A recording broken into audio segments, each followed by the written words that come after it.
Mr. Baez, you may proceed. I don't prosecute him. Good afternoon, ladies and gentlemen. On behalf of the defense, I want to thank you for the sacrifice that you've made in your jury service and coming here and helping us see justice. We know it's no easy task, and we intend, I'm sure both sides, on getting you home as quickly as possible once you have all of the information that you need, and not a moment before. We are here, and you had to leave your homes because of an onslaught of publicity that lasted for 3 years. In the middle of sound bites and sensational media coverage, Casey Anthony stands trial for her life. Now, what I'd like to cover with you, I've organized my opening statement into several different ways. I'd like to cover with you what I'm going to go over first. First off, I'd like to tell you what happened. We sat through almost 2 hours. There was day 1, day 2, day 3, day 4, and so on and so on. But no one ever told you what happened. But today, you will be the first people to know exactly what happened to Kaylee Marie Anthony. I will also discuss with you Mr. Roy Kronk. That name was silent throughout the first 2 hours of this morning. And I think you're going to find after I conclude that it's going to be shocking why that name wasn't mentioned to you previously. And what, if any, role Mr. Kronk will have in your evaluation of the evidence. I think that's very important, and we're going to cover that. After that, I'd like to talk to you about the investigation. This investigation was extremely thorough when it comes to focusing in on Casey. Probably the most comprehensive investigation that you will ever come across and in the history of the state of Florida. It was directed at one person and one person only. Now,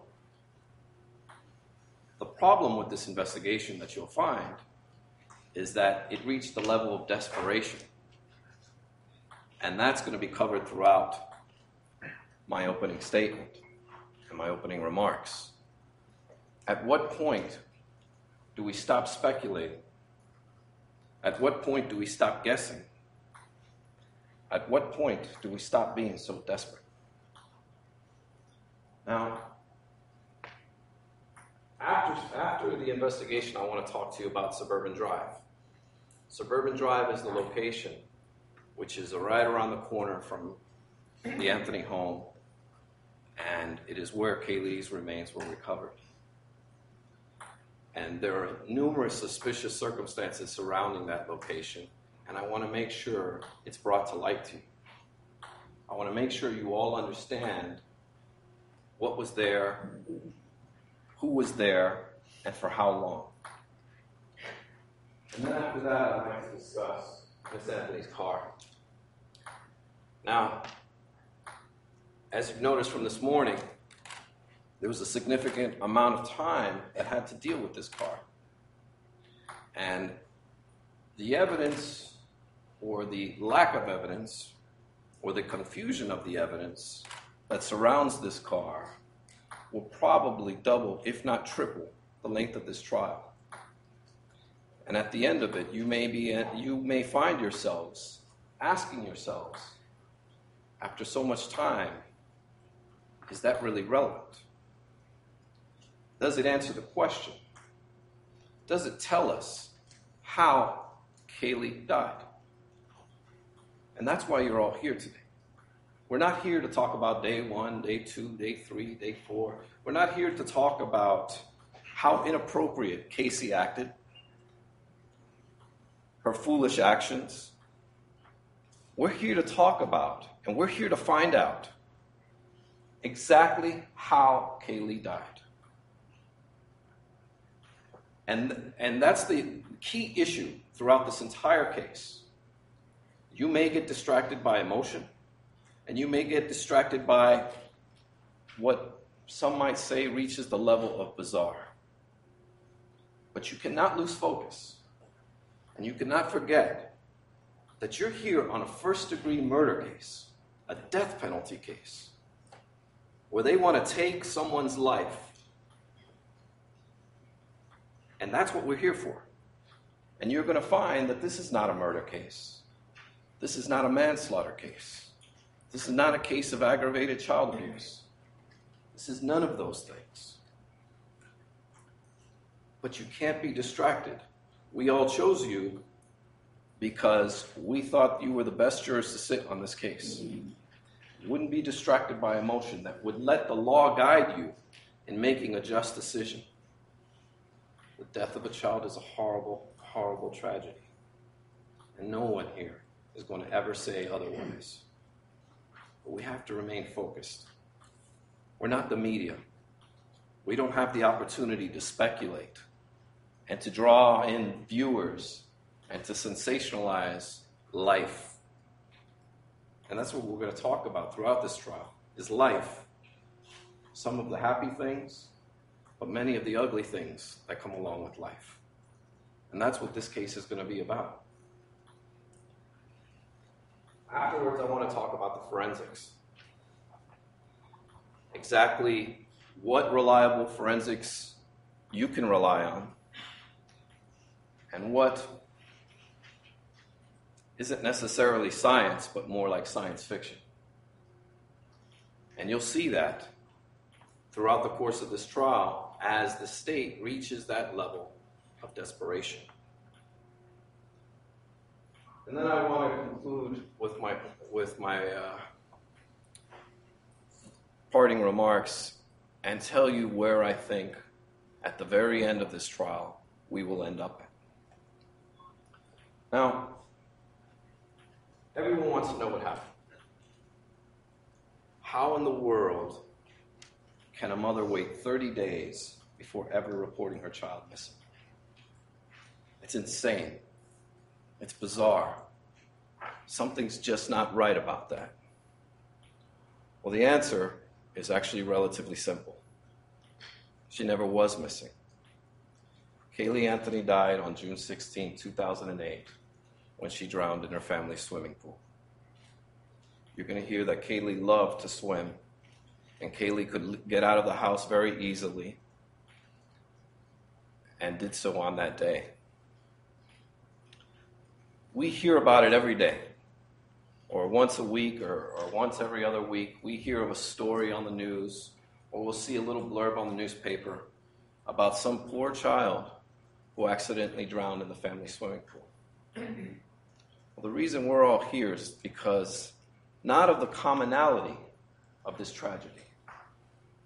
No, unfortunately, it's far too common. In fact, in the state of Florida, it is the number one way that children die, is drowning in swimming pools. But what makes this case different, what makes it unique, what makes the reason we're all standing here today is because not of the commonality, but of the uniqueness of the family that it happened to. You will hear stories about a family that is incredibly dysfunctional.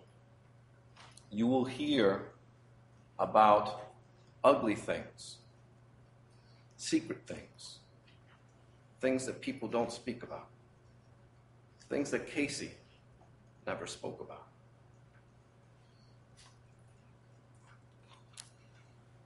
Come with me to 4937 Hope Spring Drive, or as you can see, it looks like the All-American home. In fact, you can drive by any home in the United States and never know what goes on behind closed doors. You never know what secrets lie within. You never know what's going on.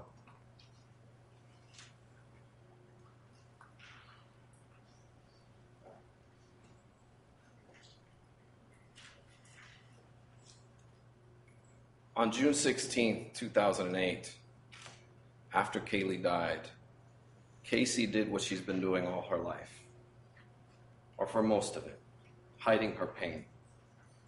going into that dark corner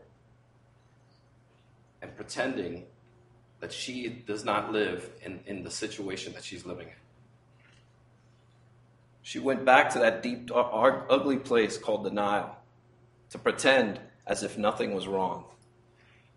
And you'll see as the evidence comes in that that is the most likely conclusion of the evidence. That something's not right here. Something's not right with this girl. You've heard some of it today. Some of it may have been shocking already for you to listen to.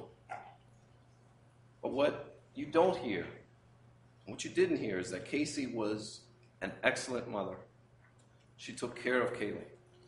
That child never went without food, without clothing, without shelter.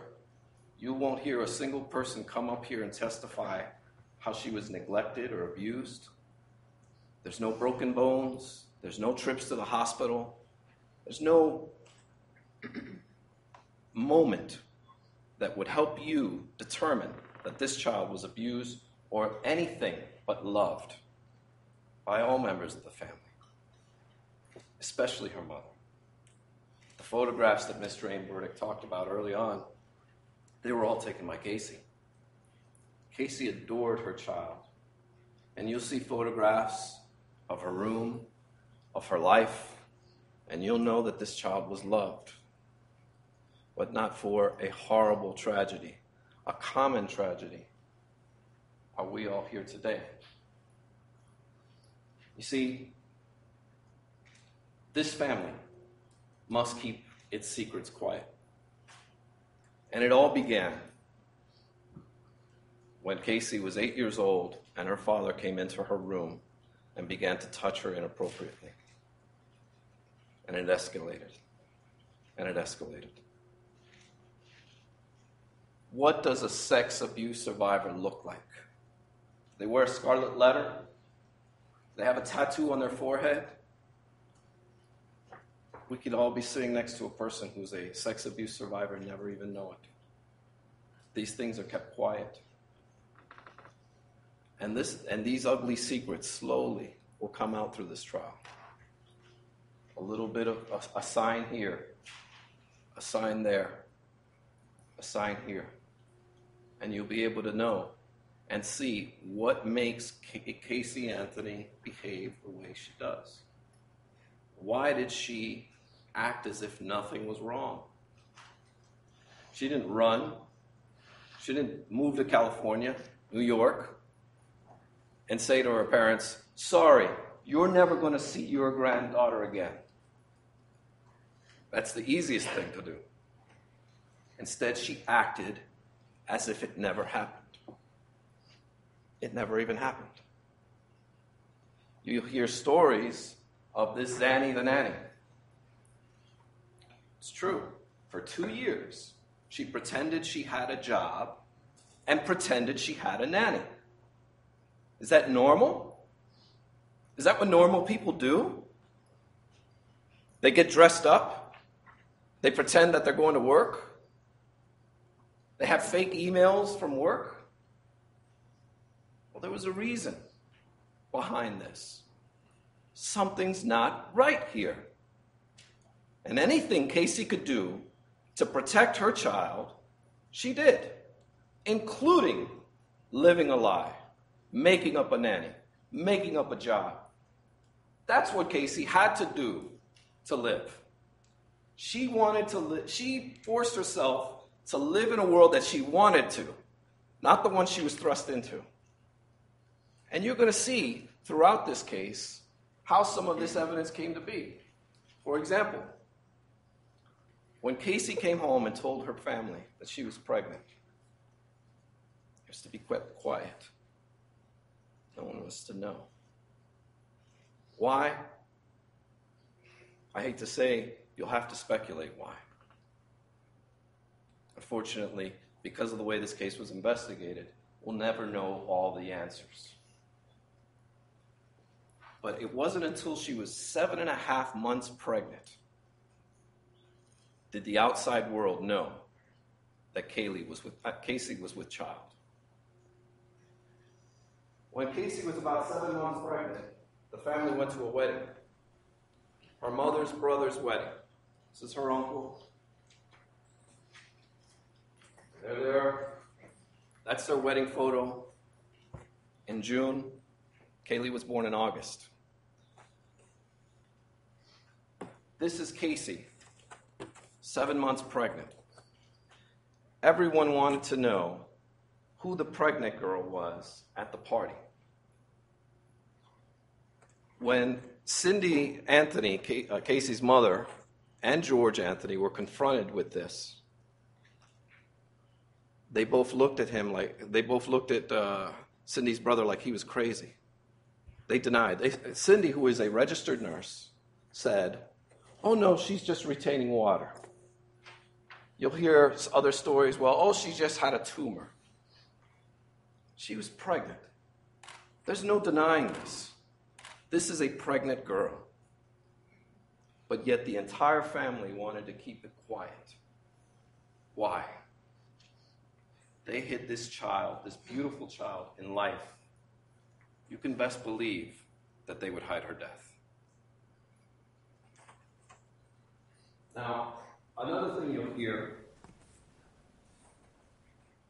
is when Casey didn't want to hide this anymore, she went to Cindy's job. And in the middle of the summertime in July, wearing an overcoat. Hot summer day, wearing a huge coat to hide her pregnancy. But co-workers saw her. They began to talk. Office gossip came around.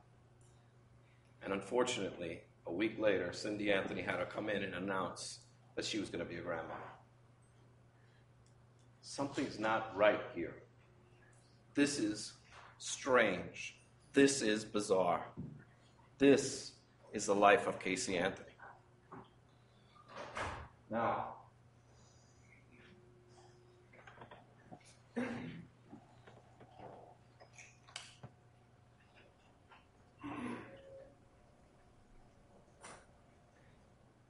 as this case was being investigated, this all came to light. Everyone was aware that they hid this beautiful child like a flower in the attic. They treated this pregnancy as if it never happened. Police got to be a little suspicious. And you'll hear evidence that Casey has a brother, and he too wanted to follow in his father's footsteps. And on certain occasions when he was a teenager, he attempted to also touch his sister, although it didn't go as far. It got so bad that the FBI did a paternity test to see if he was Kaylee's father. And when he was confronted with this information, he didn't deny it. He said, "We'll talk about it when the time is right." Well, the time is now. The time is now to try and save his sister's life, but yet these secrets, these family secrets, still remain locked. You're going to hear all kinds of bizarre family behavior that just doesn't make sense.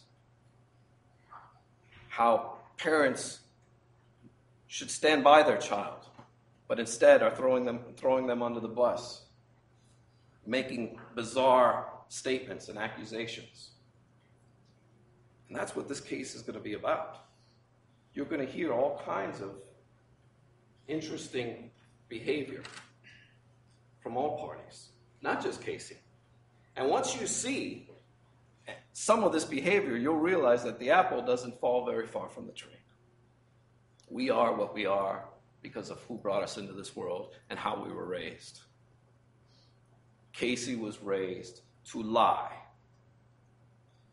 This child, who at 8 years old, learned to lie immediately. She could be 13 years old, have her father's penis in her mouth, and then go to school and play with the other kids as if nothing ever happened. Nothing's wrong.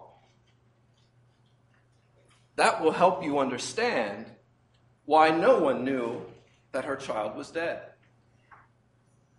That's the most important thing you must keep in the back of your mind, is that sex abuse does things to us. It changes view. Some people are fortunate to live with it. Others are not. And in this sad tragedy, it had to happen to Casey.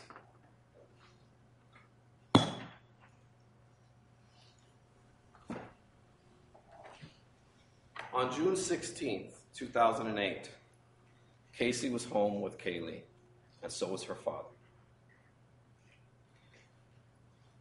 Early morning hours, the exact time is not known. It could have been early afternoon, early morning. Actually, it was the early morning hours. George Anthony approached Casey and started yelling at her. "Where's Kaylee? Where's Kaylee?" They began to search the house. They couldn't find her. They searched in the bedroom. They searched under the beds, in the closets, in the garage. Then they went outside.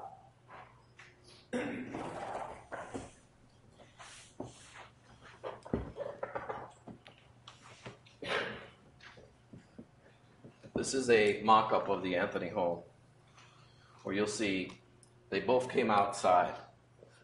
Casey came around to the left of the house. George went that way towards the pool. They have an above-ground pool with a ladder. And we'll talk about the pool and the ladder in just a moment. But what happened next is, as soon as Casey came around this corner and went back, she saw George Anthony holding Kaylee in his arms. She immediately grabbed Kaylee and began to cry and cry and cry. And shortly thereafter, George began to yell at her. "Look what you've done! Your mother will never forgive you, and you will go to jail for child neglect for the rest of your freaking life." She cried and asked for her father's help. And it was shortly thereafter that George did help. It's at this moment that Casey should have been stronger. Casey should have called 911. Casey should have done the right thing. And that's what she's guilty of.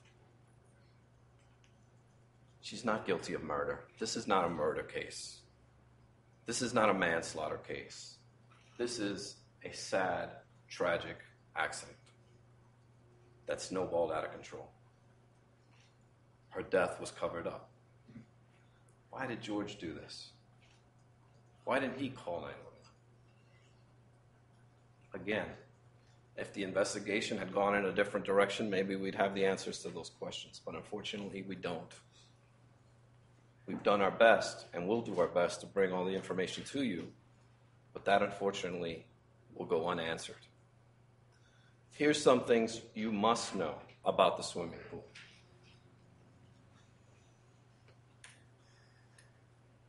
Cindy Anthony will testify that on June 15th, as Ms. Drain Burdick mentioned, Cindy Anthony and Kaylee went swimming. That was Father's Day.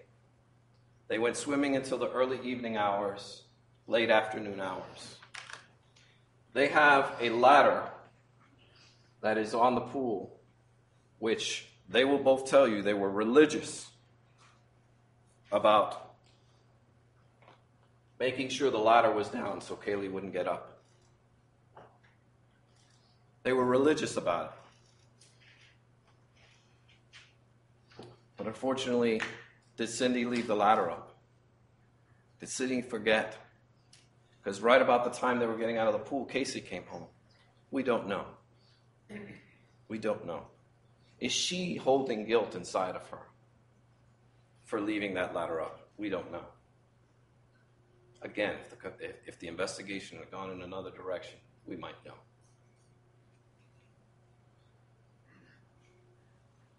George Anthony will tell you that Kaylee used to wake him up all the time in the morning and say, "Jojo, swim, Jojo, swim," and that she can get out of the house in a hurry through the sliding glass doors and get out immediately. And that's why they were so religious about the pool. Now, something extremely odd happens the day after Kaylee drowned in the pool. And that is on the 17th, the day after, Cindy Anthony goes to work and tells two co-workers that someone is swimming in her pool. And they're like, of course someone's swimming in your pool. That's what pools are for.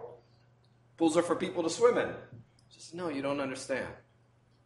Someone left the ladder up. We're very religious about that. And someone left the gate open. I don't understand. This is June 17th, the day after. This is information that law enforcement had and completely ignored because they had murder on their minds. This couldn't be an accident. That's not sexy enough. We've got some bizarre girl over here lying to us and telling us these outrageous stories, and the media loves it. They're eating it up. You'll find that professional police work took a back seat in this case. And they were more concerned about the public than they were in doing their jobs.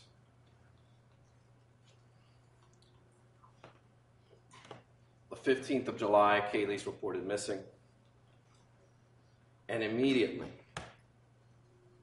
within 24 hours, Cindy Anthony tells Detective Melich, who's the lead detective in this case, about the ladder incident.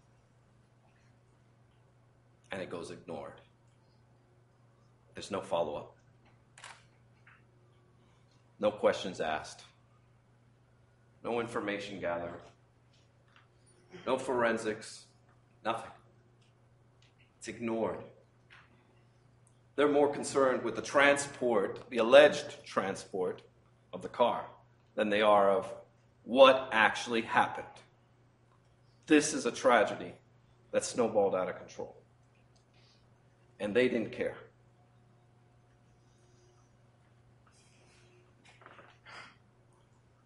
Now, what we do know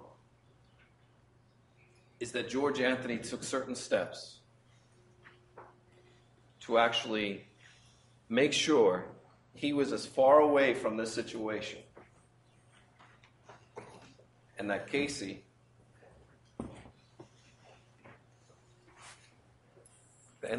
would end up taking the blame for this. Why? Well, if Casey comes forward and is lying her butt off, who's going to believe a liar? Especially if they cry sexual abuse. So you'll see evidence, conclusive evidence, that he took actual steps to throw his very own daughter under the bus just to protect himself. On June 20th, you heard Ms. Drain Burdick tell you about Casey running out of gas. Well, what she does do is she does what she always does, and that's go in the shed and take gas from the gas cans. Everybody knew she wasn't working. George Anthony knew she wasn't working. But it's all part of the lie. It's all part of the facade. Nobody cares. So what he does is on the 24th of June, 9 days after Kaylee drowns, he reports gas cans missing. He calls the police. Now, this is an ex-detective. Who knows? When you report gas cans stolen, there's no detective that's going to come out and investigate the case because you've got some missing gas cans. You'll ask yourself when you hear this, who would report gas cans missing? Who? Well, the answer is George Anthony will. And the reason why will come to light 6 months later. Kaylee's reported missing on the 15th. On the 17th, Detective Wells comes to the house and he asks to look around the backyard. He then searches the shed and asks George, can I take a look inside the shed? No problem. And he doesn't mention anything about this alleged gas can fight that Casey had with George Anthony. where he claims that she wouldn't let him near the trunk, and where, as Mr. Burdick said, here's your fucking gas cans. He doesn't say anything about that. But you will hear from the very first night, George Anthony was telling anyone and everyone who would listen, that car smells like a dead body. Something dead was in that car. But he only did it secretly, not around Casey, not around anyone. In fact, he took a special trip to the sheriff's office to make sure he could speak with detectives alone, away from his wife, away from his son, and also so Casey wouldn't hear it. She's already in jail. On the 30th, he tells the FBI about this fight. He doesn't tell Detective Wells on the 17th, or the 18th, the 19th, 20th, and so on. He waits for about 2 weeks before ever mentioning these gas cans and mentioning how they were stolen. And the police do what normal police do, and they say, oh, wait a minute. There might be some evidence on them gas cans. So they take the gas cans. And this is a photograph that they took on August 1st of 2008 when they confiscated these gas cans. If you notice the duct tape that's there, the unique brand of duct tape that Mr. Burdick mentioned is right on there. We've all seen duct tape, but it's very rare when you see duct tape with a logo on it. And this duct tape has a unique logo of the company right on it. And that's what makes it so distinguishable. And you will find that when Kaylee's remains are found, there was duct tape with the remains. 3 pieces of duct tape with the same brand. And is it a coincidence that the only place in the house, not on the pipes, not in the garage, not on some other, on some kind of repairs that may have been done in the house, the only place in the entire house that this duct tape is on this gas can. Just a couple of inches. But it's on this gas can that was coincidentally reported missing. Is that a coincidence? Or something more, or is there more to the story here? Well, on August 1st, right around this weekend, August 1st, August 2nd, George Anthony is at a Publix passing out flyers of his missing granddaughter that he knows is dead. He's passing out flyers and asking for donations, but a news crew is filming him. In fact, 2 different news crews are there, and he interviews with them. And right behind the donation jar is a roll of duct tape. The duct tape hidden right behind the donation jar. Mind you, this is first week of August. Casey has been in jail for 2 weeks. All you have to do is follow the duct tape, and it will point to you who put Kaylee's remains where they ultimately ended up. Or maybe not. And that I'll get into in a moment. Mr. Burdick told you that the only one who had access to this duct tape was Casey Anthony. Well, that's not true. That's not true at all. Picture tells 1,000 words. He was at that command center. He was home on the 16th. The only person and the only piece of evidence, the only physical evidence that you will find in this case that connects Kaylee's remains to anyone at the home is this duct tape. And that's why these gas cans become such a critical piece of information and such a critical piece of evidence. You cannot deny it. You can see it. You can feel it. You can touch it. This is evidence.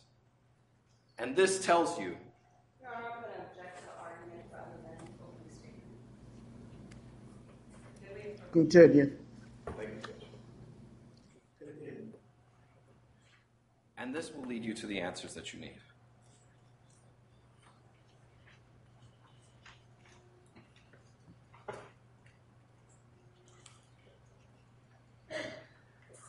Now, most importantly, you're going to hear evidence that while at this public supermarket passing out flyers of his missing granddaughter, George Anthony met a younger woman by the name of Krystal Holloway.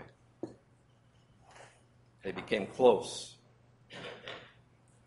They started dating, or they had an affair, whatever you want to call it. He then began going to her house and visiting her. And on one day, before Kaylee's remains were found, her name is Krystal Holloway. Here's a photo of her. And they began to carry on this relationship. This is the woman in the circle looking over at George at Kaylee's memorial is Krystal Holloway. Right around that time, George Anthony sent her this text.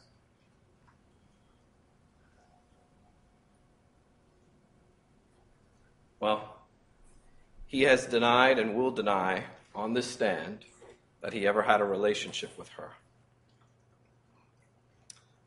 But he couldn't get around the guard at the gate where she lives in, because that woman saw him coming and going many times at her home. And Krystal Holloway will tell you that one day they had a conversation, her and George Anthony. And George began to break down and cry. And she asked him, "What happened to Kaylee?" And he said, "It was an accident that snowballed out of control."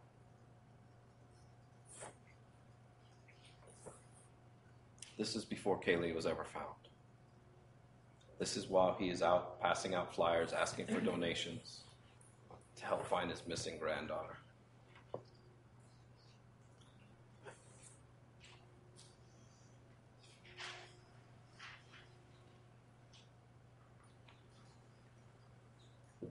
George Anthony carried around this guilt for many, many months. It got to its breaking point on January 22nd of 2009 when he decided to try and take his own life. Fortunately, he was unsuccessful and the police found him. And we never got the answer in his suicide note. Again, a lot of insinuations, a lot of roundabout talk, but no direct answers. No concrete answers as to why he has all of this evidence, all of this information, and isn't telling anyone.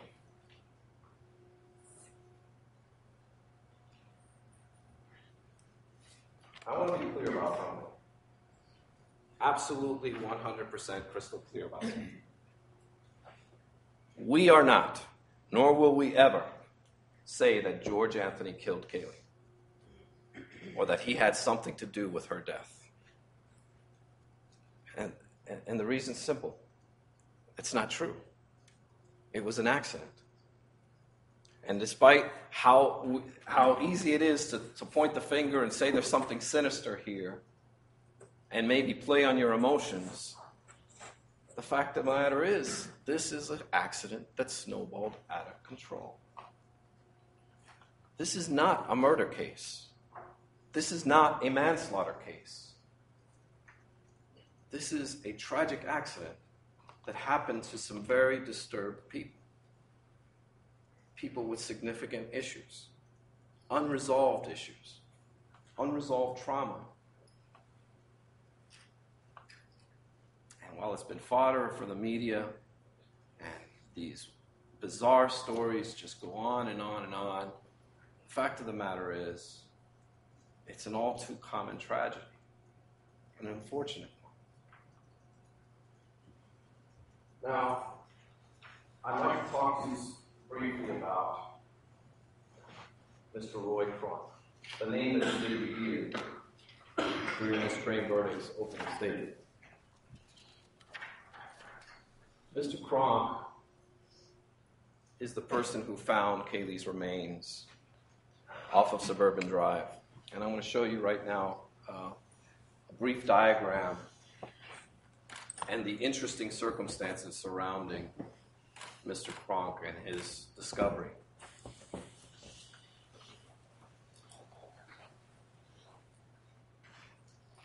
Now, before I start, I want to tell you that Mr. Kronk, and again, we are not saying Mr. Kronk had anything to do with Kaylee's death, but Mr. Kronk is a morally bankrupt individual who actually took Kaylee's body and hid her. And anything that you derive from the scene off of Suburban Drive is completely unreliable because of the actions of Mr. Kronk. There was a $225,000 reward in this case, but it was for a live Kaylee. Mr. Kronk didn't read the fine print, and he thought he had himself a lottery ticket. Let me tell you and show you how Kaylee was recovered. First of all, the Anthonys live on 4937 Hope Spring Drive. Right down the block, around the corner, there's a wooded area. What's unique about this is it's the closest wooded area to the home. And it is the absolute first place anyone would look for a missing child. The first search party should have been and was probably there. Kaylee Anthony was found within 20 feet off the side of the road. She wasn't found in the woods. She was found off the side of the road and was missing for 6 months. Let me give you an example of just how far that is, actually, Mr. Tyler.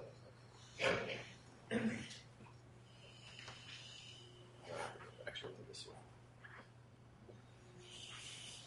Now, you're 4 feet away from the actual wall.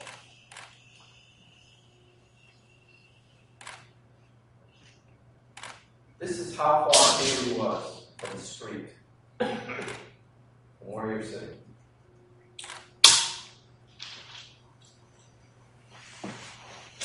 And if you take into consideration that there's grass that's about 5 feet, this is how far, if you were mowing the lawn, walking by on your way to school, or walking your child to school, walking your dog, this is how far away you would be. And for 6 months, with thousands of searchers looking for Kaylee, hundreds of people off Suburban Drive, every character with an agenda was down here looking. We had psychic dog handlers. I'm serious. We had a psychic dog handler. We had psychics, private detectives, bounty hunters, search volunteers, police officers. In fact, in October, there was 2 people called 911 because they heard of a screaming child in the woods. So police were dispatched. Helicopters were deployed, and they searched this entire perimeter area. And they didn't find anything. In September, they also searched this area. Volunteer searchers searched that area with a group called Texas EcuSearch. Then in the first week of November, again, they searched this area. Well, police also searched that area, but there are no reports of it. The only reports of searches that we could find were from the Orlando Police Department, not the Orange County Sheriff's Office.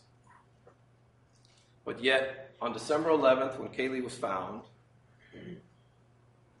the sheriff came out and announced that they were all over that area, and it was probably underwater.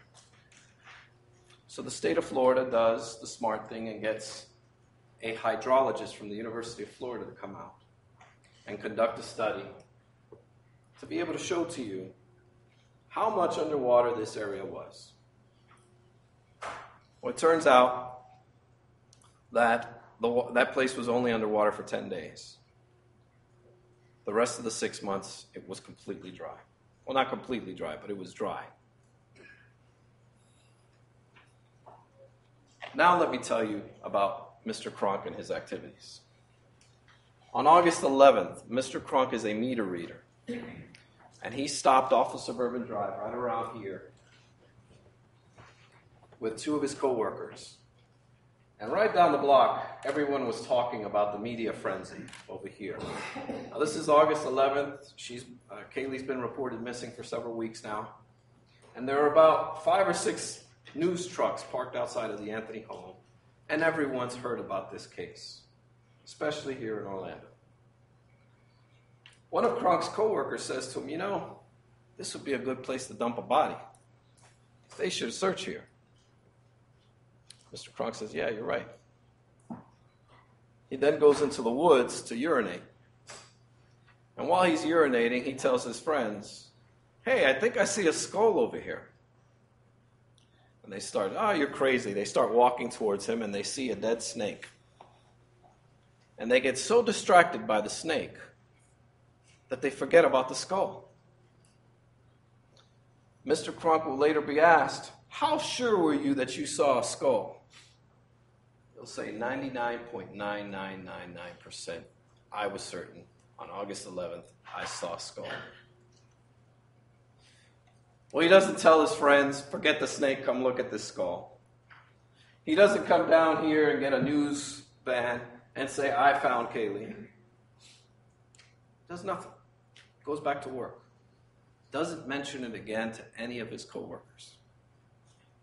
Well, later on that afternoon, Mr. Kronk calls 911 and says, there's 2 little areas that you can go in, and there's one long big tree laying down, and a bit further up, I saw something round and white.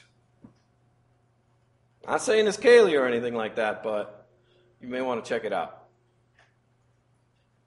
Okay? Officers respond, but they drive by, they don't see anything. August 12th, he calls again. And he talks about a suspicious gray bag, vinyl-like bag. Even the material, vinyl. And he describes an area where someone ran across with a mower, but the weeds are still high, and a fallen tree that looks like someone tried to cut it with a white board. Someone tried to cut it, and there was a white board hanging across. A lot of details he's giving. Well, the police come out again, they drive by, they don't see anything. The next day, they tell him, why don't you come out tomorrow after work and you show us where exactly this happened. Well, he comes out and he meets a deputy. And the deputy's there to investigate a suspicious bag of bones. For some reason, it's not a skull anymore. It's a bag. The skull found its way into the bag. Deputy Kane arrives, and I'm going to go into a little bit more detail about what Deputy Kane said, but he doesn't find anything. Doesn't find the bag of bones. Doesn't find anything. September goes by. October goes by. November goes by.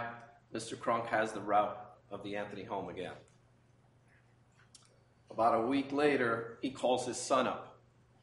He has an estranged son that's in the Coast Guard. And his son will come here and testify and tell you, my dad called me and told me I found Kaylee's remains. Watch for me on TV because I want to be rich and famous. This is almost a month before he finds Kaylee's remains.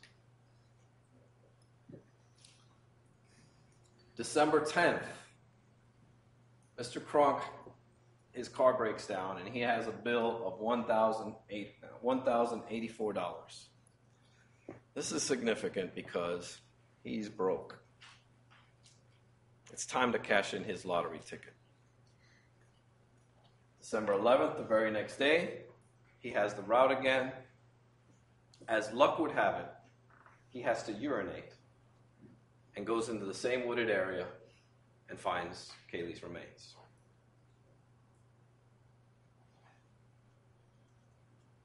Reasonable doubt is not sprinkled throughout this case. Reasonable doubt lives here throughout the entire case. You will not be able to trust a thing having to do with Mr. Kronk because he had control of Kaylee's remains for obviously several months. Where he found her, we do not know, nor will we ever know. And the reason for that is because the police never investigated him. This was their three-legged pony, and they were going to ride him to the finish line no matter what. Mr. Kronk says that on the 11th, he goes to urinate and sees a plastic bag. Okay, he sees a plastic bag. He hits the plastic bag, and he hears a thud. Then he takes his meter reader stick, and he lifts the bag up, and a skull rolls out. Again, somehow the skull made it into the bag, and now a skull rolls out. And they ask him, is there anything else you want to tell us? And he doesn't say, yeah, I called you 4 months ago, 3 times. He doesn't say a word. Now, he may come up here and lie and say, yes, I told them. In fact, he does. He says later on, he says, I did tell the police, but they told me, keep quiet about it. You don't want to say anything about that. That will be what we call a conflict in the evidence, because the police will thoroughly deny that they told Mr. Kronk to shut up and not say a word about calling back in August. Well, several days later, they have to go straighten out this story. They can't have skulls rolling out of bags because, as Mr. A. Burdick told you, that duct tape to them is the only thing they have. The duct tape that George had. They can't have a skull because the mandible, where she was placed, was directly underneath in the proper anatomical position. Skull rolling out of the bag isn't gonna end up that way, and they know it. So they massage Mr. Kronk's testimony, and he changes it. He says, yeah, it didn't roll out of the bag. I just lifted the bag and it was underneath it. But he clearly says it dropped out of the bag. He's on audio, a written statement, everything. Sworn statements. Sworn to tell the truth. Well, one of the first responding officers, when they arrive to the scene and he's there, one of the first things he says to them is, do I still get the reward even though she's dead? Second statement is, will my ex-wife find out about the reward if I get it? Mr. Kronk's boss will come and testify that when he arrived on the scene on December 11th, Roy Kronk was leaning against his truck, smoking a cigarette. And he turns to him and he says, Alex, I just won the lottery.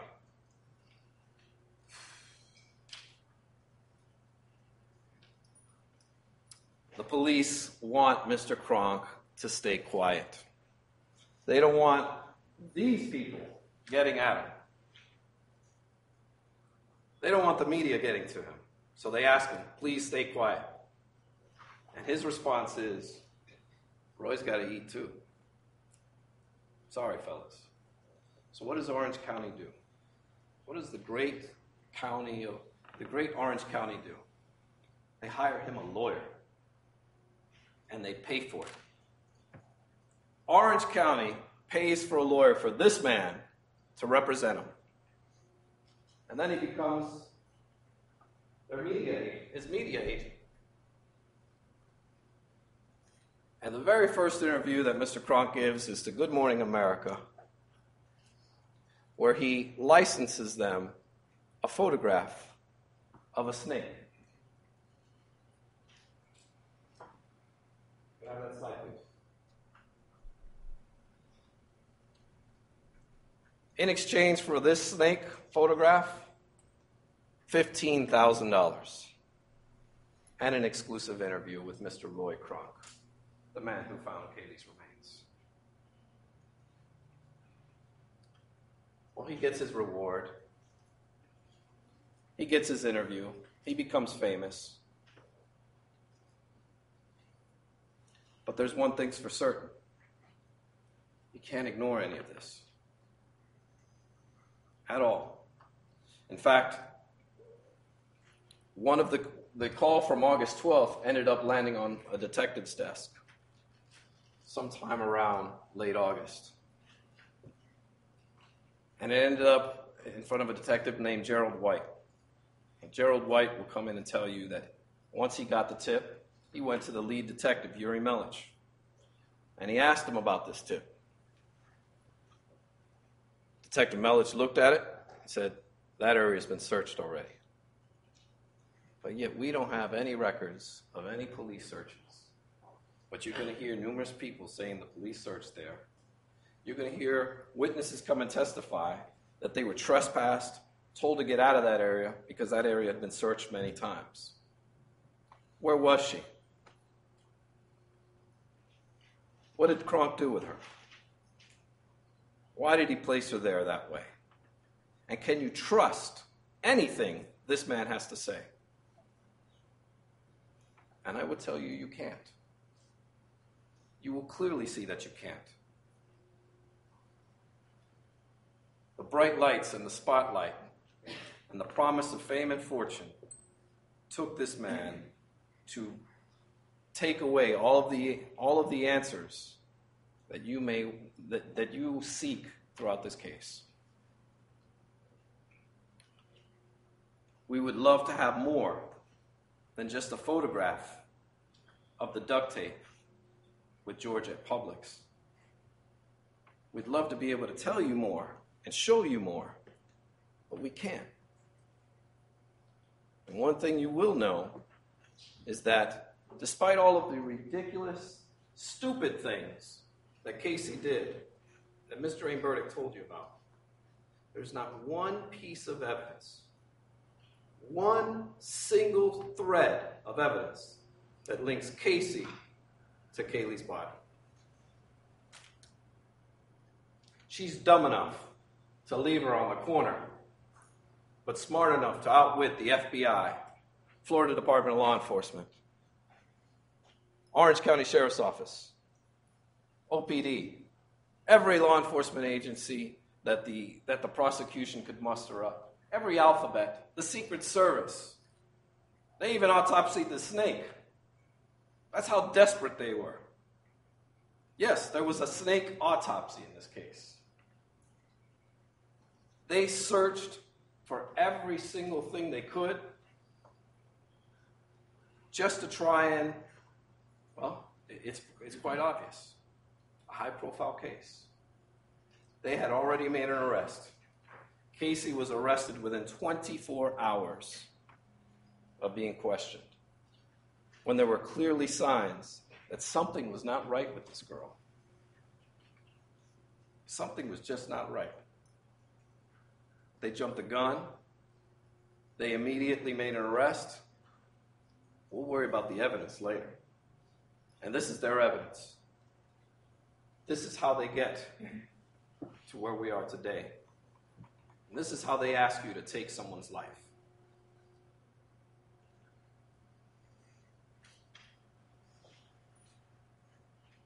As I mentioned, they don't even investigate Roy Kronk. They took everyone's phone records in this case, and they never asked for Mr. Kronk's phone records. We filed a motion to try and get him, and he objected. He didn't want anyone looking at his phone records or his cell tower information to determine where he was during these months. And the police didn't want to go looking for it either. They weren't about to do that. They didn't confiscate his computer. We took his deposition. We asked him, can you turn over your computer to the police? We'll think about it. They did nothing to investigate this man. We found his son. We did. We went searching for him. And we found his son, who told us, my dad called me. They didn't go finding his son. My dad told me, watch, I'm going to be rich and famous. They didn't want looking, and you're going to notice that throughout this case. There's certain questions they don't want answered. And they're not going to go looking for them. But they'll line up to sit here and tell you about Casey Anthony and her bad behavior, her inappropriateness. She's not acting right. And that's what this case is about. She didn't act right. They don't ask why she didn't act right. Only that day 1, you heard it, day 2, day 3, day 4. It takes an elegant prosecutor to come up and do these things and get you emotionally riled up. But there's still no answers. The swimming pool incidents, the witnesses, the independent witnesses that will come and tell you about this. There's no getting around them.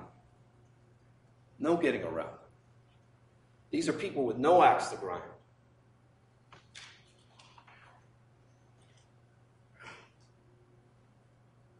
Now, I want to talk briefly about the investigation. I know I've touched on it, but you heard Ms. Jane Burdick tell you that on this day, on day 7, Casey Anthony was spotted on video at IKEA, or day 12, she was spotted at the Blockbuster or another place. Day 13, she's at Applebee's. Well, they sure did. They sure did do a thorough investigation on her.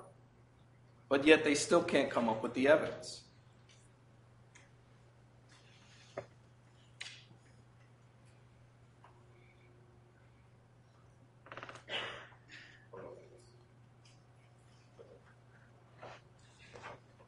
This is Sergeant John Allen. He's one of the lead investigators in this case. He's about 5 feet from the road, and he's pointing at Kaylee's remains. But yet for 6 months, and all of that investigation, no one could find her.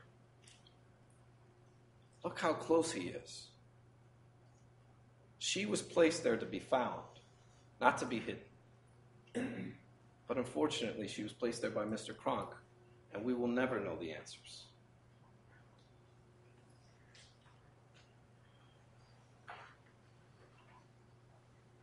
Now I'd like to talk about the car. Actually, before I go into the car, I want to finish up on Suburban Drive for a moment. There are 2 videos that you will see. There are plenty of witnesses who will come up and take the stand and talk to you about Suburban Drive and whether it was dry or whether it was not. And okay, maybe you can rely on them. Unfortunately, it wasn't until the defense raised the issue that she was placed thereafter that law enforcement wanted to shut that down. And that was in 2009. A year after is when they started going to these volunteers and asking them. That place was underwater, right? That place was underwater, right? And of course, all of these, everybody who's all riled up about this case and can't stand the inappropriate girl, all tell the police the same thing. Yeah, it was underwater. Yeah, it was underwater. But there are 2 videos that you will see. One from a woman named Gail St. John, the psychic dog handler that I told you about.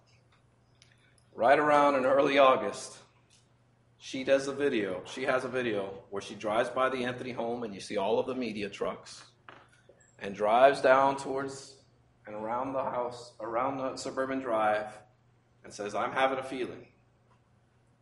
They get out, she has her dogs walk, and you'll see the woman walking about 30 feet. It's dry, but it's right around the area where Kaylee was found. And most interestingly, you'll hear about 2 private investigators who 1 month prior to Kaylee being found were out searching right at the area where Kaylee was found. What's interesting is these 2 private detectives were working for George and Cindy Anthony at the time. this may be a coincidence. Maybe. One of the private investigators, his name is Dominic Casey. He worked for the defense briefly, early on in the case, and then he went off to work for the Anthonys. Dominic Casey will tell you that he was on the phone with a psychic.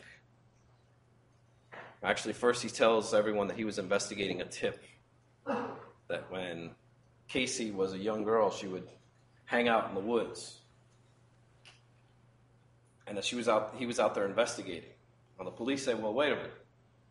Casey's not a young girl anymore. She's 22 years old. Why would you look to see if that's a teenage hangout? And then he changes his story and says, well, I was following up on a psychic tip. Well, it turns out this psychic was introduced to Dominic Casey by Cindy Anthony. It could be a coincidence.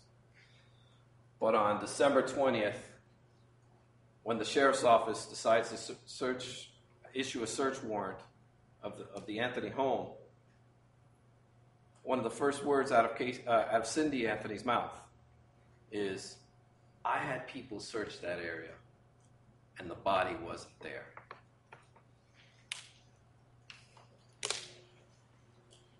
That video, you will clearly see the water, the area is dry.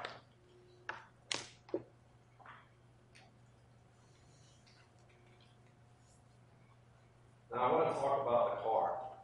As I mentioned to you, actually, if you need a break, we can take a break. Your Honor? Can't see you. I can keep going. Members of the jury, you need your break now? Okay, you can continue. All right. The car. As I told you, this car will be the subject of much debate. And you will hear evidence in this case that has never been admitted in a court of law throughout the United States. The air samples that Ms. Drain Burdick told you about. The hair has never been admitted in the state of Florida.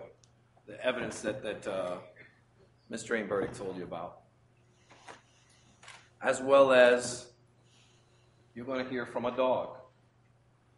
While the dog can't get up there and testify, his handler is going to talk about the dog and what his dog allegedly said or reacted or alerted to. And we're going to get into that when we talk about the forensics.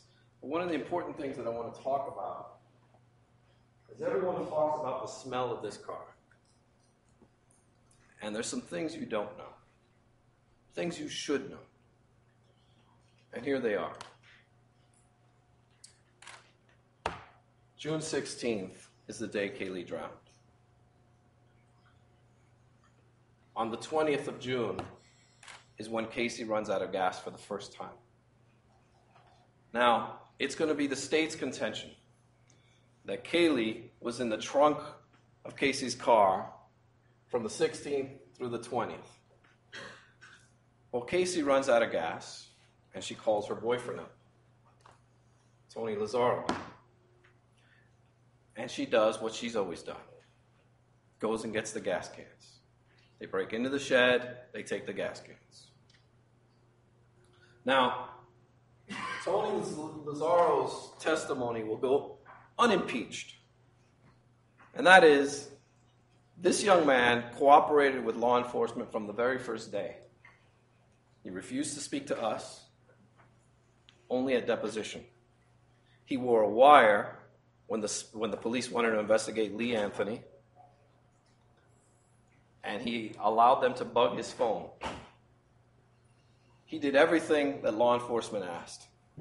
And on this day, Casey runs out of gas, and Tony picks her up. They get the gas cans, and they go to the car. It's in her family's neighborhood. Well, they pour the gas, and after they're done with one of the cans, Casey opens the trunk and puts the cans in the trunk.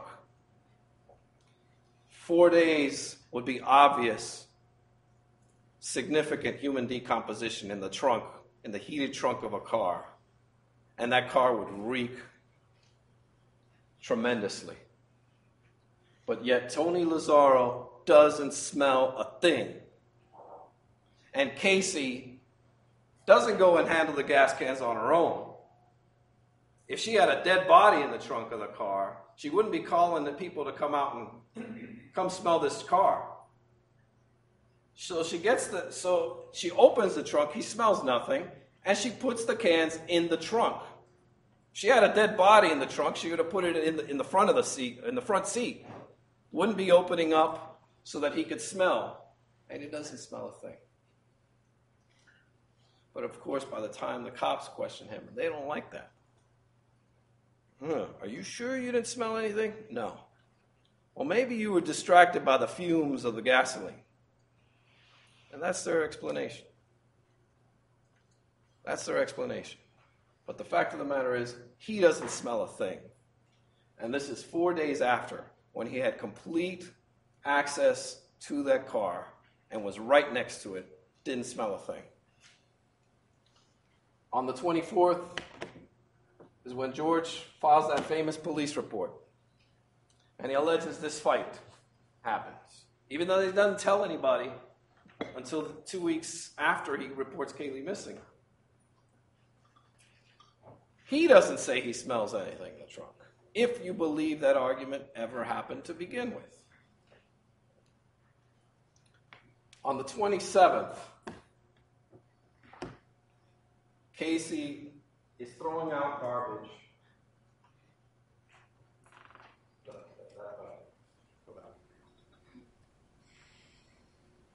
This is a picture of Tony Lazzaro's apartment complex. If you can see in the very front of it, there's a dumpster. People who live at this apartment complex must carry their trash to the front of the complex. Casey was staying there, and she threw out the garbage. She threw the garbage in the trunk of her car. And like many of us forget sandwiches and leftovers and doggy bags, she forgot to throw out the trash. This is the same day she actually runs out of gas. That's where the smell comes from.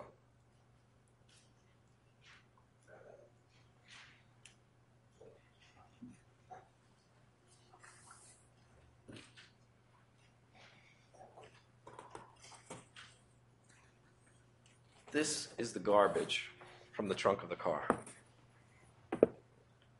It's wet, sticky. And what do the police do when they're done with it? They take it into an air room and they dry it out. So it can't, and you will see, once it dries out, the smell goes away. And there's absolutely nothing that can be done to independently test or verify anything from this garbage. It's destroyed evidence. It's intentionally aired out. But this was in the trunk of the car for close to almost 3 weeks.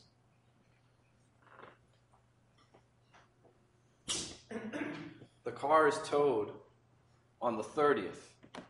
The tow truck driver doesn't smell anything. The tow yard company has to wait 4 days before they send out a notice. Your car is here. We have your car. Come get it if you want it. That would have been the 4th or the 5th of July. The Anthony family should have gotten that notice around the 7th or the 8th.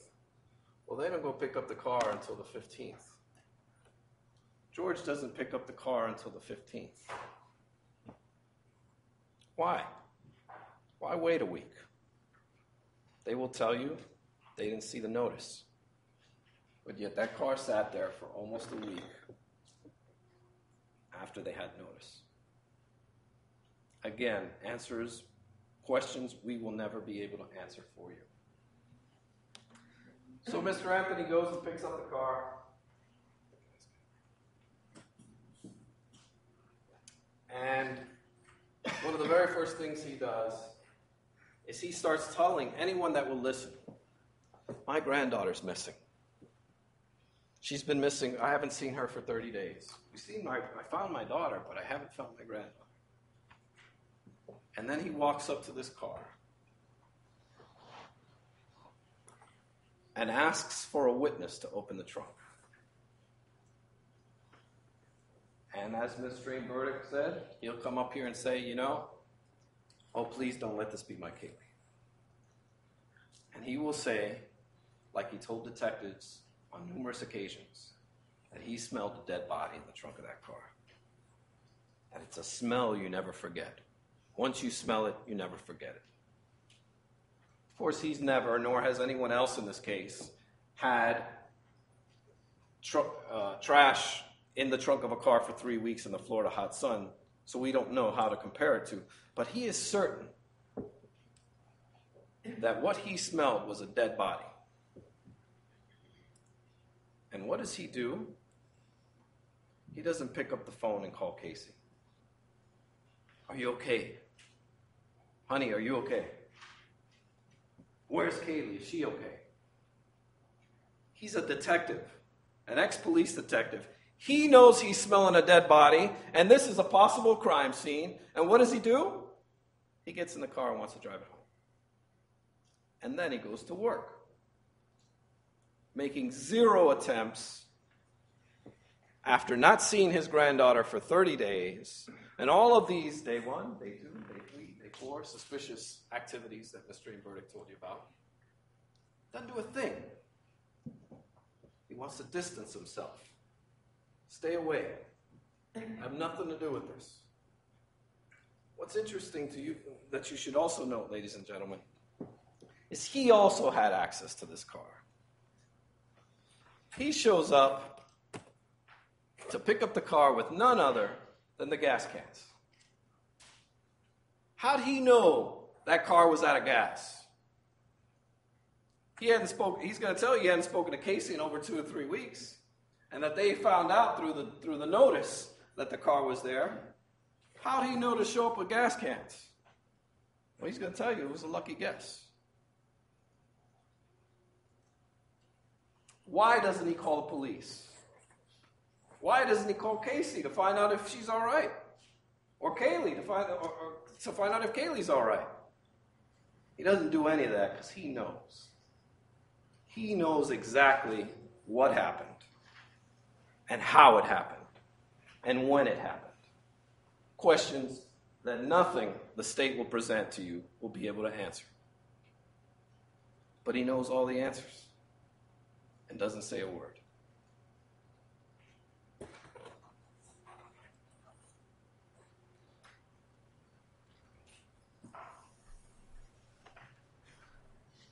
Now, one of the interesting things that will happen is you'll hear that Cindy went to work too. Cindy did call Casey, did send her a text, major problems, and we don't know when Cindy Anthony found out what happened, or if she does to today. But there's one thing for certain too, she went back to work. And people were already asking questions about this car because she had to leave work to go get the car. And just like the pregnancy, they were asking questions. And they said, Cindy, you need to call the police. And Cindy says, no, I'll call Casey later. I'll deal with it later. So what does she do? She goes back to her desk and starts to work. It's not until one of the co-workers get the supervisor and make Cindy go home that she has to now confront reality.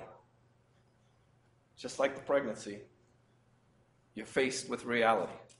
You heard what Ms. Dream Burdick said about Casey.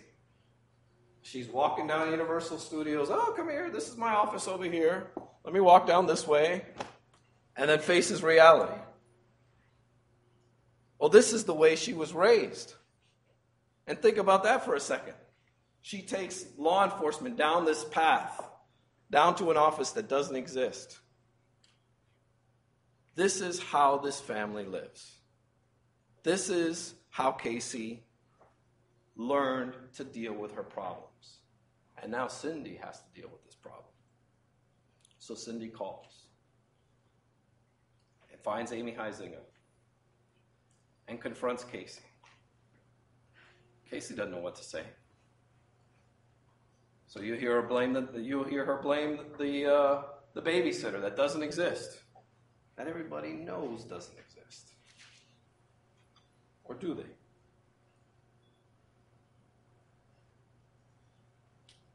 And one of the most important and telling things that you're going to hear when you hear these 911 tapes is not what you hear, it's what you don't hear. There's going to be a time where Cindy, who is hysterical on that 911 tape, she will turn and say, "George, Casey says Zanny took the baby a month ago." And you hear dead silence. I want you to listen to that. When you hear that 911 tape, and you hear Cindy Anthony hysterical, and when she turns to George and says, "The baby's missing," he doesn't say a word. He doesn't say, "What? What do you mean she's missing? Who has her? Let's go get her." Nothing. Doesn't say a word. And that's because he knows where she's at. He knows what happened.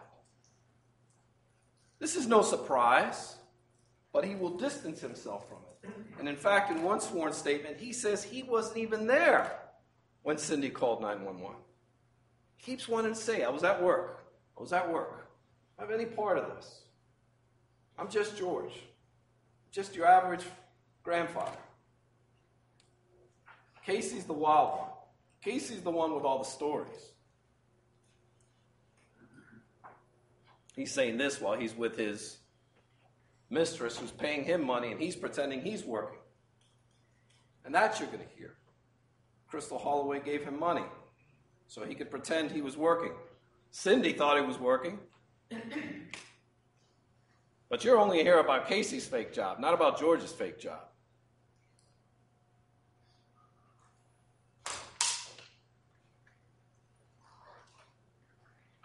You can get the dry erase. I want to touch briefly, and I'm just about to wrap it up, on some of the forensics that you'll hear throughout this case.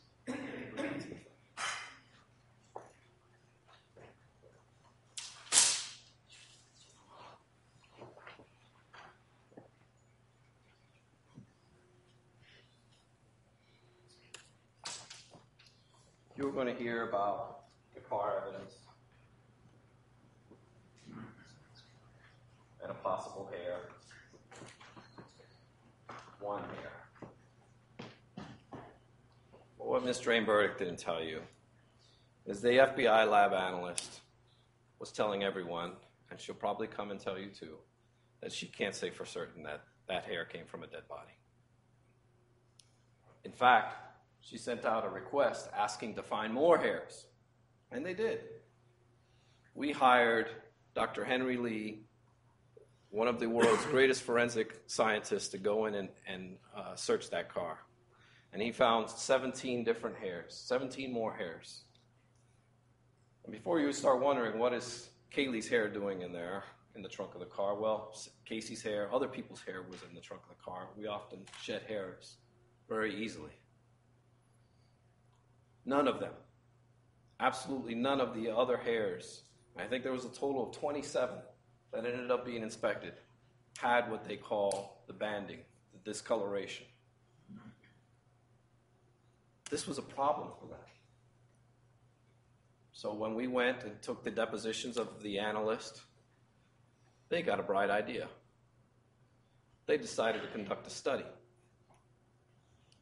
After we took their deposition, they realized that they had something that was not validated, so they did a study of live hairs in trunks, in water, it's exposed to all different elements, and they found they had a couple of what's called blind examinations that showed that there were some characteristics shown from live hairs.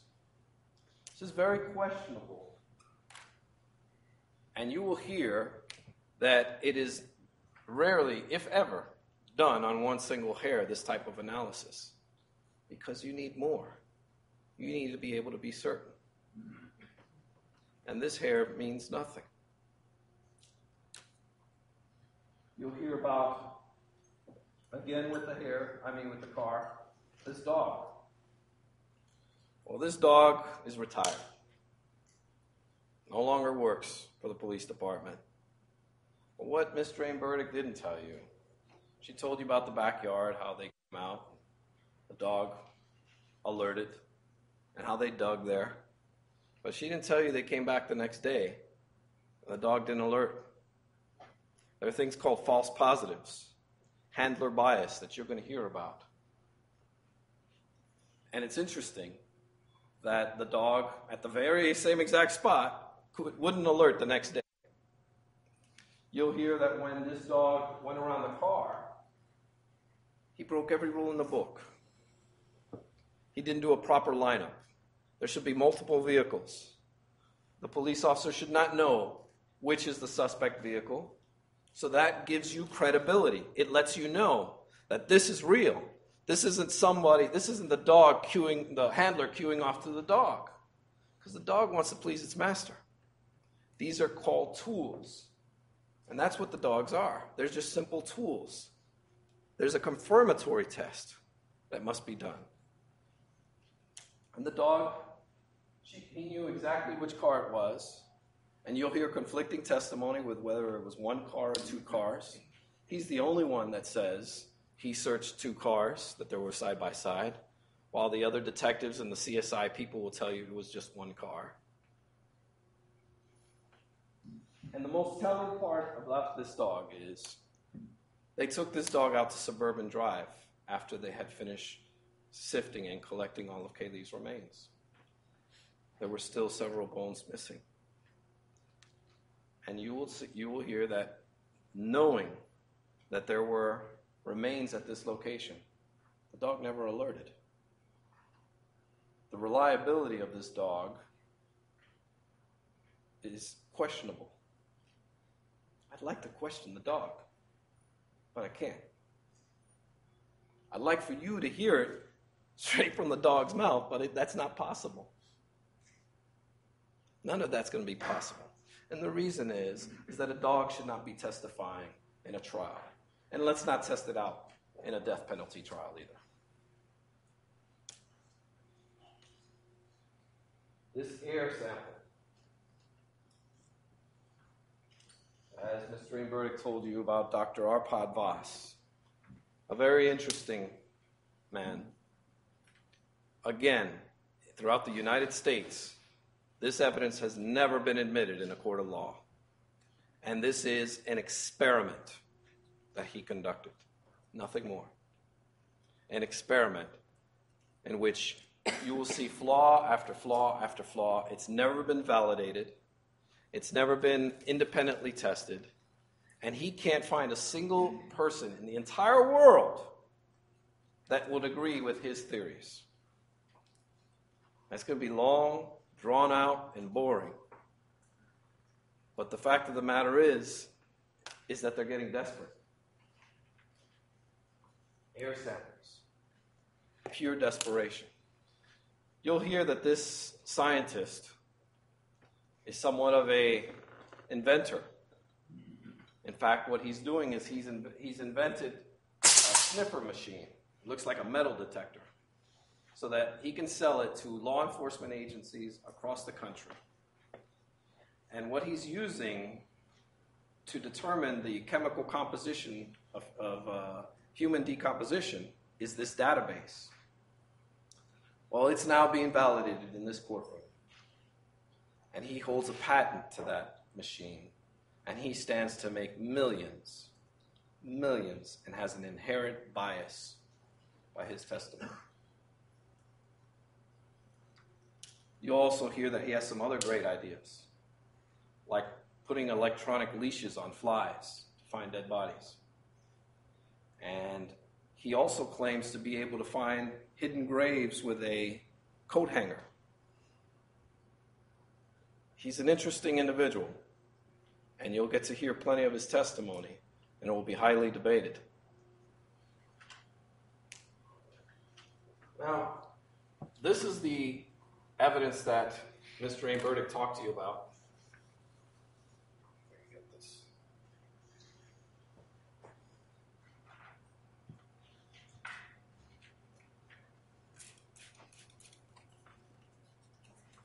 But I'm going to tell you some of the things she forgot to tell you about. Remember when I told you, they spared no expense on trying to investigate Casey. Well, Mr. Ray Burdick didn't tell you that they searched all of her clothing. They did a search warrant on the home. And they took every piece of clothing that Casey had in her closet, and they searched and they did the blue light to see if there was any blood or any suspicious stains. All came back negative. They took all her shoes, every pair of shoes that she owned, and they tested them for soil samples to see if they matched Suburban Drive. Negative. They took textile fibers.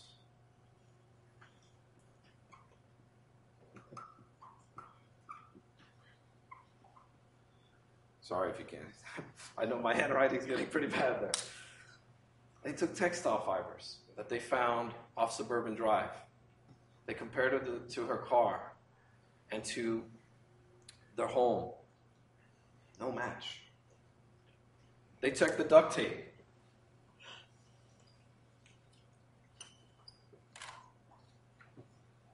The duct tape had no fingerprints. They ran every kind of fingerprinting exam you can. No fingerprints on the duct tape.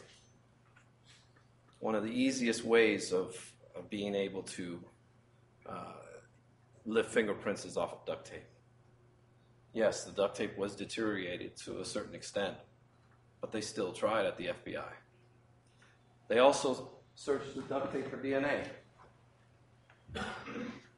No DNA of either Casey or Kaylee. But yet they want you to believe that she had duct tape wrapped around her mouth and was decomposing, completely decomposed, and not a shred of DNA on there. Misspeak. There was DNA on there. DNA from an FBI analyst. They contaminated the duct tape. DNA is so sensitive, so easily attachable, that an analyst in the documents department contaminated the duct tape. And there's also another profile on there who they don't know, a partial profile, someone they don't know. But it's only at what's called one marker. So it's impossible to find who that DNA belongs to. But it is not impossible to exclude both Casey and Kaylee. They're completely excluded. There's usually what we call 13 different markers where they test DNA. And unfortunately, this is one, only one. Could be contamination or could not be. But there's one thing for certain. There's no forensic evidence that ties Casey to this. Again, she's too stupid to, she's dumb enough to leave the body off the side of the road, but yet smart enough to leave zero forensic evidence. Something's not right here. Something doesn't make sense. Well, they tested more hairs that they found. They did all kinds of tests. They all came back negative. Negative, negative, negative. The only thing that they are trying so desperately to tie Kaylee to is the car.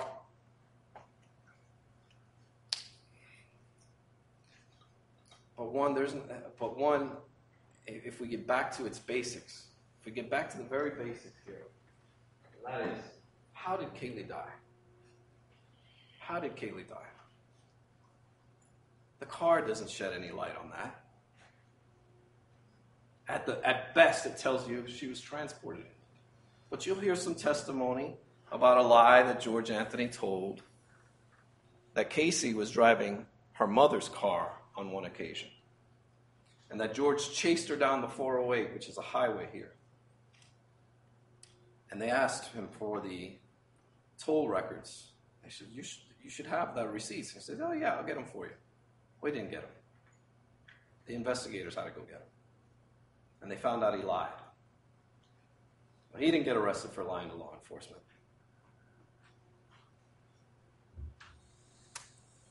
At the end of this case,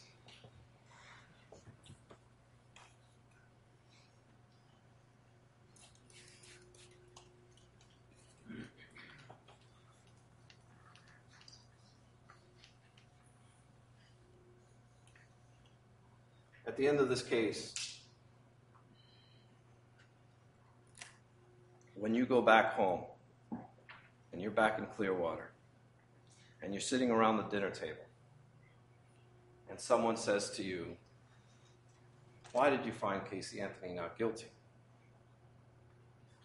You're going to say, well, I was fed a wealth of information, like a V. All this information came, but it all boiled down to one thing. They couldn't tell me how she died. They couldn't prove this was a murder. They couldn't prove this was a manslaughter case. There was no evidence of any child abuse. And that's why we voted not guilty. You're going to see throughout the entirety of this case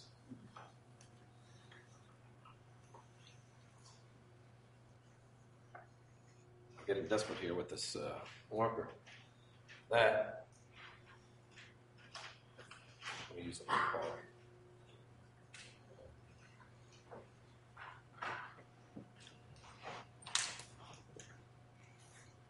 I'll do it down here, it's probably better.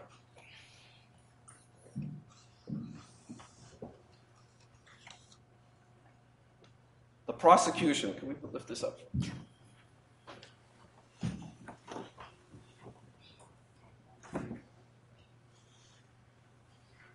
The prosecution in a murder case is supposed to prove their case beyond and to the exclusion of every reasonable doubt. Not a forced doubt or speculative one, every reasonable doubt. They've got to present to you a case A to Z to prove their case. Well, if the A is George Anthony and saying that he was the last person that saw Kaylee, you really can't trust that now, can you? In fact, if you remember the indictment, it says from June 15th, not the 16th. Makes you wonder if they even believe him. If you can't trust George Anthony, and they don't know how she died, because the medical examiner will testify that her death was a homicide, but by undetermined means. They don't know how she died, but they're going to tell you it's a murder or at the hands of another. So if you don't have this, you don't have A, and Mr. Kronk represents Z, you don't even have that. You all swore to uphold the law, to hold the state to its burden. There's evidence here, a reasonable doubt to show you how Kaylee really died. Why did we end up in this bizarre situation?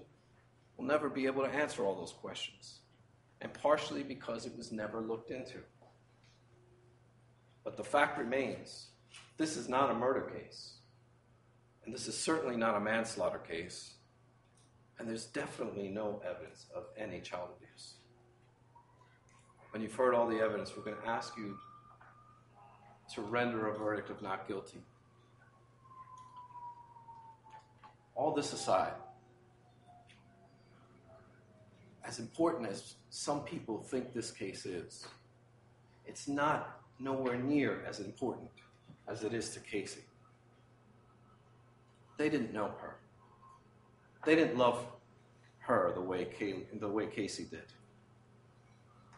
They didn't breastfeed Kaylee every 2 hours when she was born.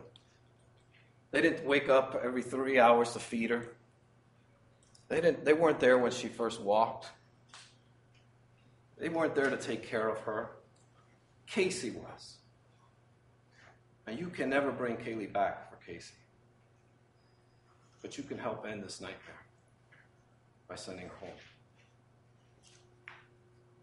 I'll ask you all, individually and collectively, to render a verdict of not guilty.